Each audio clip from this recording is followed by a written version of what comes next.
All right, here's an incredibly fast and kind of simplistic review of quadratics.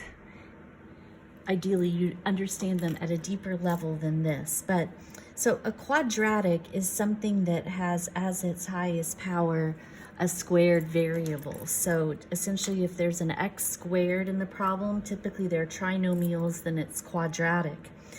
One of the things that you do to generate a quadratic is multiply a binomial. So in parentheses, I have two terms, a binomial times another binomial. One way to do that is to use the box. So notice I've taken the x and the positive 4 and put them on the left side next to the two squares. And then on the top, I can do the other binomial, the x and the negative 7. And then it's like a multiplication table. Just fill in the boxes. X times x is x squared. X times negative 7 is negative 7x. 4 times x is 4x. And 4 times negative 7 is negative 28. And then you just group up your terms. I have an x squared and only one of them. These will almost always be like terms. The positive 4x and the negative 7x is a minus 3x, and then there's a minus 28. That's what I get when I multiply those two binomials. So let's do it again. I have a binomial times a binomial, so I can use a 2 by 2 box. This binomial has a positive 2x and a positive 1. This one has a positive 3x and a positive 11. 2x times 3x, 6x squared. 2x times 11 is 22x. 1 times 3x is 3x, and 1 times 11 is 11, and I can group up my like terms. And I get, I'll write my answer up here, because this is what I'm doing. I'm finding out what their product is. We get a 6x squared, the 22x and the 3x combined to give us a 25x, and then plus 11, and that's my answer. To factor simply means to do that in reverse. Start with the answer and tell which two binomials multiplied together gave that answer. So start with this and come up with that. We're just going backward. So this is a trinomial and it's quadratic. So here is how we've taught this in algebra in the past. The first term of the trinomial, the first term goes here. The last term, it's a positive 3, goes there. And you multiply on that diagonal. So 3 times x squared is 3x squared. So here's what we're looking for. We're looking for two numbers that when we multiply them together, we get 3x squared. And when we add them together, we get this guy, the middle term, 4x. So multiply to get 3, add to get 4. And if you do 3 times 1, you'll get 3, and 3 plus 1 gives us 4. They just need x's in order to get 3x squared and 4x. So these two numbers, once you figure out what they are, they go in the box. And then what you do is you factor out across this row. What do these have in common? They both have an x that I could pull out if I were to use the distributive property backward. And as soon as you factor that out, then just think x times what would give me x squared? That would need to be an x. X times what would give me 3x? That needs to be a 3. And then down here, x times what gives me 1x, and that's a 1. And then check it, these two things, 1 times 3 should multiply to give us that. These now are our binomials. So this factors into an x and a positive 1, and x plus 1 times an x and a positive 3, x plus 3. Okay, let's do it again. Factor. You can't factor every trinomial, by the way, but we'll have an x squared there and a 5 there. Multiply those together and we get 5x squared. So we're looking for two things that multiply to give us a positive 5x squared and add to give us a negative 6x.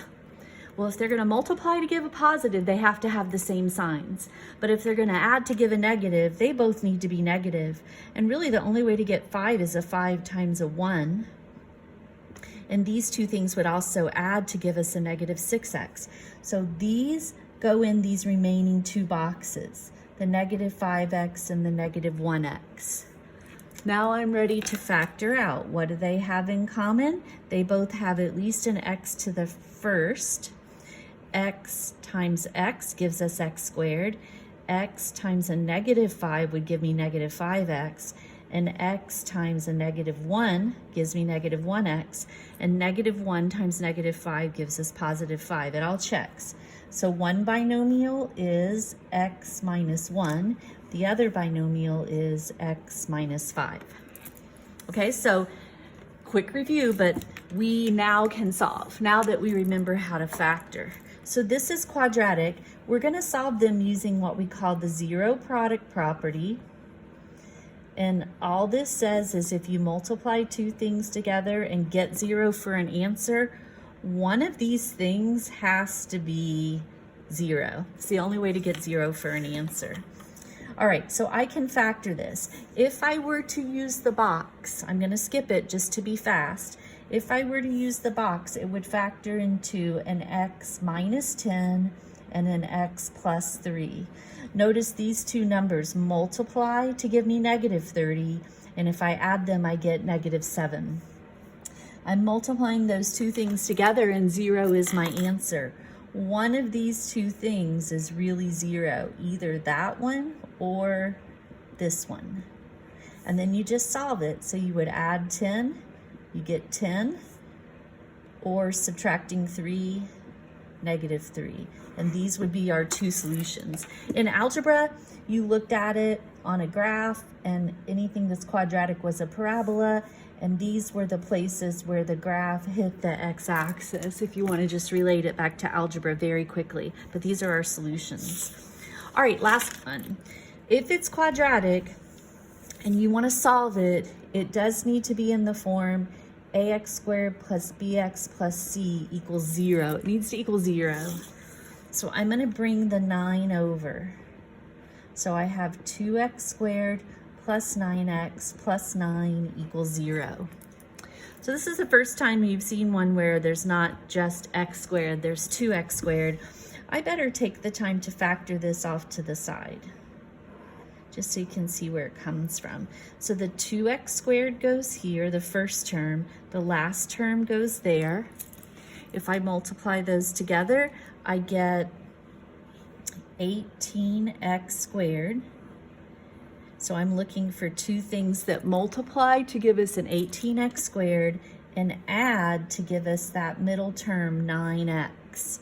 Well, 6 and 3 work. 6 times 3 is 18, 6 plus 3 is 9, and they both need x's. So these two things are going to go in the box, a 6x and a 3x. So across the top, this time they're both divisible by 2, and there's an x I can pull out. 2x times x would give me 2x squared. 2x times 3 gives me 6x. X times 3 gives me 3x, and sure enough, 3 times 3 gives me 9. So these are my two factors.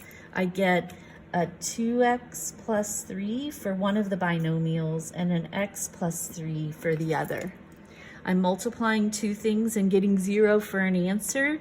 Either this is 0 or this is 0.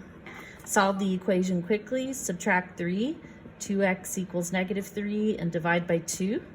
We get x equals negative 3 halves for one of our solutions.